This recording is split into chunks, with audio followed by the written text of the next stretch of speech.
Ya, selamat pagi untuk kalian semua kelas 8. Saya harap kalian masih tetap bersemangat, tetap sehat begitu. Kita akan memulai untuk materi bab 2 dengan judul Kedudukan dan Fungsi Undang-Undang Dasar Negara Republik Indonesia tahun 1945 dalam Sistem Hukum Nasional. Kita bisa lihat ya di sini. Undang-undang dasar kita itu mengalami perubahan atau amandemen 4 kali ya. Untuk kita pelajari lebih lanjut, kita masuk ke slide selanjutnya. Di sini ada peta konsep, bisa kalian pahami dulu. Saya beri waktu.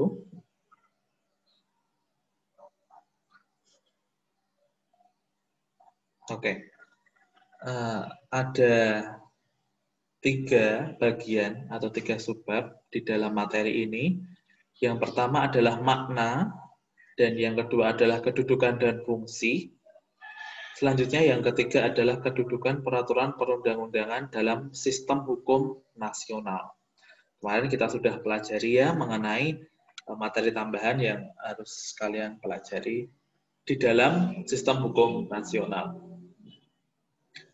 Di sini ada beberapa tujuan pembelajaran yang harus kalian tempuh atau harus kalian capai.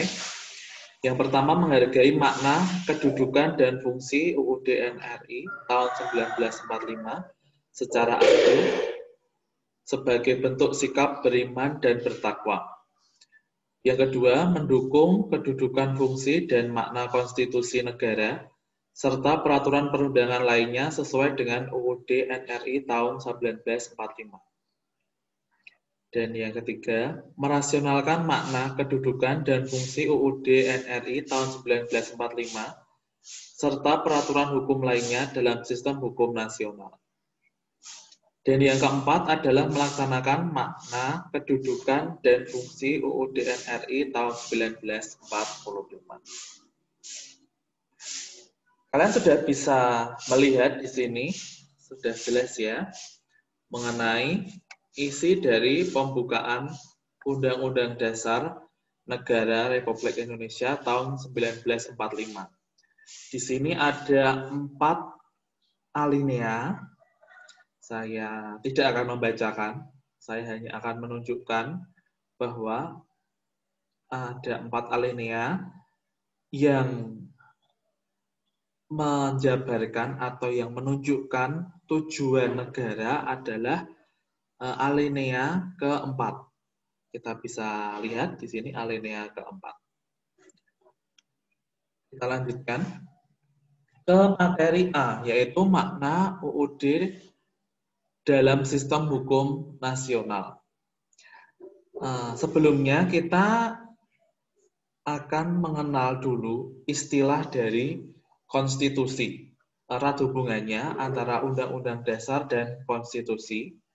Kita akan mengetahui bahwa pengertian konstitusi itu apa begitu. Apa itu konstitusi? Bisa ada yang tahu ya, kita sudah lihat PPT-nya ya. Konstitusi berasal dari bahasa Perancis, constituere.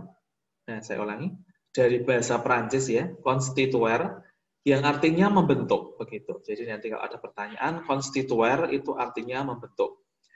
Adapun dalam Kamus Besar Bahasa Indonesia, konstitusi adalah segala ketentuan dan aturan tentang ketatanegaraan yang berarti undang-undang dasar dan sebagainya. Dengan demikian, konstitusi diartikan sebagai hukum dasar yang dijadikan pegangan dalam penyelenggaraan suatu negara. Indonesia memiliki konstitusi yang dikenal dengan Undang-Undang Negara Republik Indonesia yang dibuat oleh BPU/PKI. Ada beberapa pengertian konstitusi dari beberapa ahli. Yang pertama adalah menurut C.F. Strong, konstitusi adalah kumpulan prinsip atau asas yang mendasari kekuasaan pemerintah, hak-hak masyarakat, serta hubungan antar keduanya. Tokoh yang kedua adalah Kace Wiyare. Konstitusi adalah suatu sistem pemerintahan sebuah negara serta berbagai aturan yang membentuk dan mengatur pemerintah yang bersangkutan. Tokoh yang ketiga adalah Wiener, Vernon Bogdanor, dan Bernard Ruden.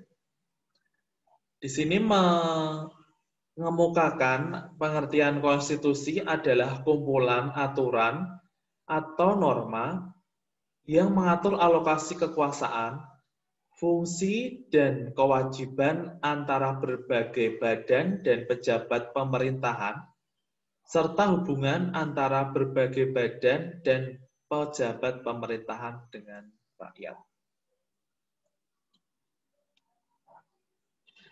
Selanjutnya, konstitusi atau hukum dasar dibagi menjadi dua. Nah, kita sudah pelajari yang kemarin di materi suplemen ya. Adalah konstitusi atau hukum dasar tertulis dan tidak tertulis. Konstitusi tertulis itu merupakan konstitusi yang dituangkan dalam sebuah dokumen formal. Contohnya adalah UUD ya. Selanjutnya, konstitusi yang tidak tertulis merupakan konstitusi yang tidak tertuangkan dalam dokumen formal. Contohnya adalah kebiasaan-kebiasaan, kesepakatan, konvensi, atau pidato kenegaraan. Itu termasuk konstitusi tidak tertulis. Selanjutnya adalah makna alinea-alinea dalam pembukaan UUD Negara Republik Indonesia tahun 1945. Di dalam pembukaan itu terdapat pokok-pokok pikiran. Ada empat pokok pikiran. Ini bukan alinea ya, tapi adalah pokok pikiran di luar alinea, tetapi ada di dalam pembukaan UUD 1945. Pokok pikiran yang pertama yaitu pokok pikiran Persatuan Indonesia. Di sini negara melindungi segenap bangsa dan seluruh tumpah darah Indonesia dengan berdasarkan persatuan, mewujudkan suatu keadilan bagi seluruh rakyat Indonesia. Jadi pokok pikiran yang pertama itu mengenai persatuan Indonesia. Pokok pikiran yang kedua mengenai keadilan sosial. Negara hendak mewujudkan keadilan sosial bagi seluruh rakyat Indonesia.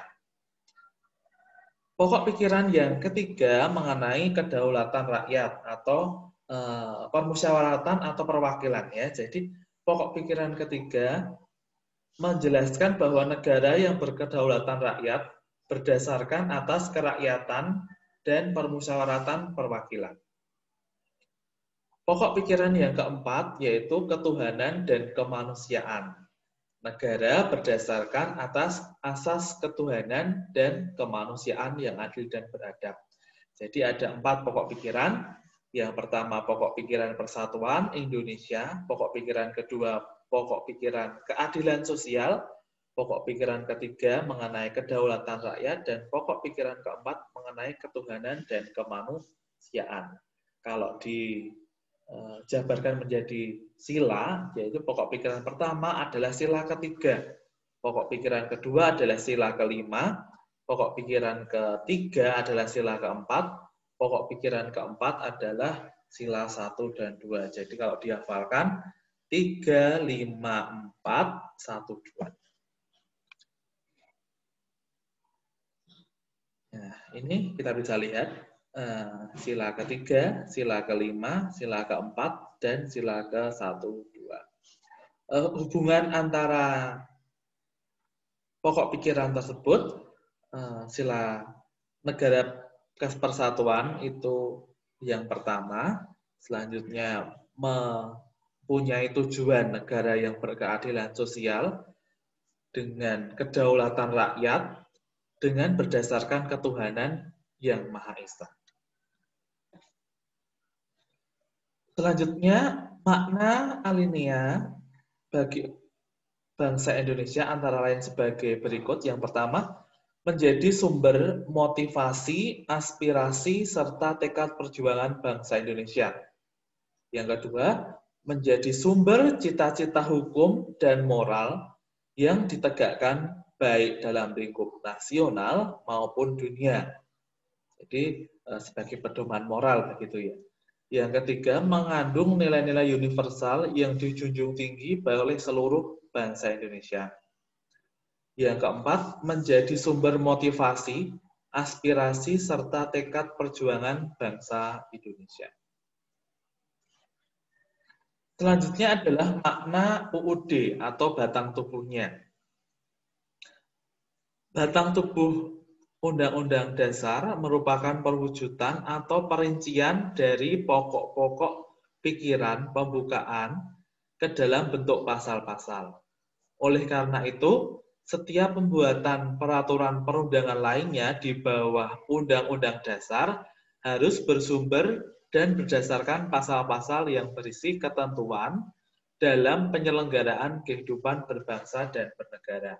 Jadi nanti kalau ada kita sudah masuk di dalam tata urutan perundangan, bahwa peraturan yang berada di bawah UUD harus berdasarkan dengan UUD.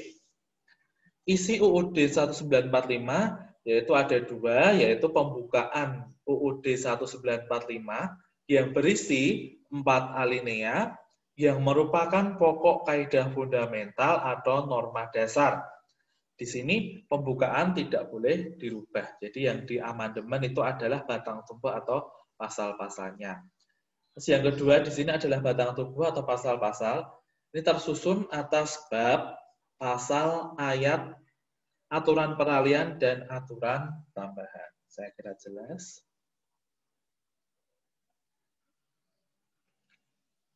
Undang-undang atau batang tubuh memiliki 2 materi pokok. Nah, materi yang pertama adalah pengaturan sistem pemerintahan, dan materi yang kedua adalah hubungan antara warga negara dengan pemerintah.